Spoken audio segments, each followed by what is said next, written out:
நாம் தமிழர் கட்சியை பற்றி ஏதாவது செய்தி போட்டோம்னா பொத்திக்கிட்டு இரு, அமுக்கிக்கிட்டு இரு. யார்? அந்த நாம் தமிழர் கட்சியில் உள்ள சில உள்ளிருந்து ஊடறுத்து நாம் தமிழர் கட்சியை காலி பண்ணுறாங்க பாருங்கள். ஏன்னா யாருக்கெல்லாம் அவங்க மாட்டுக்கறி தின்னு ஜிம்முக்கு போட்டு கட்சி நடத்துகிறார் இல்லையா, அது போன்ற ஆட்கள்லாம் என்ன பண்ணுறாங்க, பொத்திக்கிட்டு இரு, அமுக்கிக்கிட்டு இரு. நான்லாம் நாம் தமிழர் கட்சியில் ஒரு 1.5 வருஷம் ஒன்றிய செயலாளராக இருந்தேன். இப்படியெல்லாம் யாரையும் போய் தவறான ஒரு வார்த்தை, கெட்ட வார்த்தையில், கொச்ச வார்த்தையில் பேசுனது கிடையாது.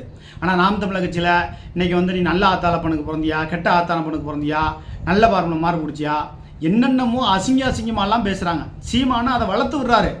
இது சீமானுக்கு மிகப்பெரிய பின்விளைவாக தான் இருக்கும். இந்த நாடாளுமன்ற தேர்தலில் நீ மாட்டுக்கறி தின்னு போ, சிவன் பறையனு மோத்தாங்க அம்மா நல்ல ஆத்தாளப்பனுக்கு பிறந்தியா, முன்னாடி இங்கிலீஷ் போட்டால் நீ இங்கிலீஷ்காரனுக்கு பிறந்தியா, இப்படியெல்லாம் நாம் தமிழர் கட்சி பேசுறதுனால அந்த கட்சி வளரும்னு நினச்சிருக்காங்க. இது வீரம் அல்ல, இது வீரம் கிடையாது. இது இந்த நாடாளுமன்ற தேர்தலில் அதுக்குண்டான அறுவடையை நாம் தமிழர் கட்சி அறுவடை செய்யும் என்பதுதான் உண்மை.